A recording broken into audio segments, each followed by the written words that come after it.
جس کے لیے اقبال نے خواب دیکھا، جس کے لیے جناح نے جد و جہد کی، قائد اعظم نے آپ جیسے اور میرے جیسے لوگوں کے لیے پاکستان بنایا تھا۔ یقین جانیں قائد اعظم میرے اور آپ جیسے لوگوں کے رہنما تھے، جو بصیرت ان کو عطا ہوئی، اس بصیرت کے بدولت آج ہمارے خطے میں، ہمارے ہمسایہ میں جس طرح وہاں پہ مسلمان بھائیوں کا حال ہے یا جو دوسری مائنارٹیز کا حال ہے، ہم تو شکر ادا کرتے ہیں کہ کتنی بڑی نعمت، اور اللہ نے کس وقت ان کو یہ بصیرت عطا کی اور یہ تمام چیزوں کو وہ بھانپ گئے، اور اس بھانپنے کے بعد عملی جد و جہد میں یہ نعمت عطا کر کے چلے گئے۔ تو تا قیامت ہم ان کے احسان مند رہیں گے، اور اس احسان مندی کا تقاضا یہ ہے کہ احسان کا بدلہ احسان سے ایسے چکانا ہے کہ جس مقصد کے لیے یہ مملکت اور ریاست تشکیل دی تھی، ہم اس مقصدیت کے تحت اپنی زندگی گزاریں، اور اس میں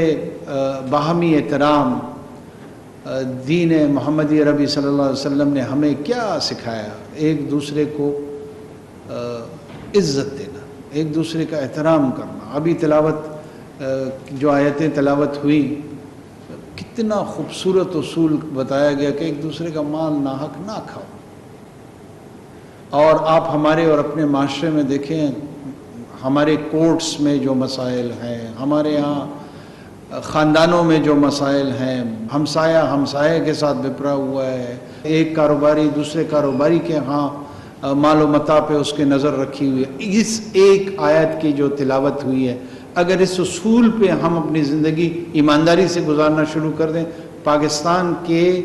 92% مسائل حل ہو جائیں گے، 8% رہ جائیں گے۔ اللہ اس آیات کی برکت ہمارے دلوں میں اور ہمارے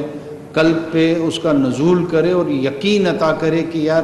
ایک دوسرے کا مال ہم زیادتی کے ساتھ ناجائز طریقے سے نہ کھائیں۔ میں چاہوں گا کہ مختصراً آپ لوگوں کی بات سنو، آپ لوگوں کے جو مسائل ہیں، یہاں پر ہمارے چیف سیکرٹری صاحب بیٹھے ہوئے ہیں، گورنر صاحب بیٹھے ہوئے ہیں، ان کو ہماری انسٹرکشن ہوگی کہ آپ لوگوں کو آن بورڈ رکھیں، آپ لوگوں سے پوچھیں، آپ لوگوں سے بات کریں۔ بہت ساری چیزیں ہو پائیں گی، بہت ساری شاید ایسی چیزیں ہوں جو نہ ہو پائیں۔ ہم سارے انسان ہیں، ہم ایک دوسرے کی لمیٹیشنز کو سمجھتے ہیں، ہم ایک دوسرے کی مجبوریوں کو سمجھتے ہیں۔ ان حقائق اور ان لمیٹیشنز میں رہتے ہوئے جو بھی مہینہ ڈیڑھ دو ہمیں خدمت کا موقع ملا ہے، کوشش کریں گے کہ اس فرض کو احسن طریقے سے ادا کریں۔ اور آپ کے پاس ایک ڈائنامک قسم کے گورنر صاحب یہاں موجود ہیں، تو مجھے امید ہے کہ آپ لوگ اس انتظامی جو ٹیم ہے ہماری، اس کے ساتھ رہتے ہوئے جتنے مسائل کم سے کم ہو سکیں گے انشاءاللہ کریں گے۔ بہت شکریہ۔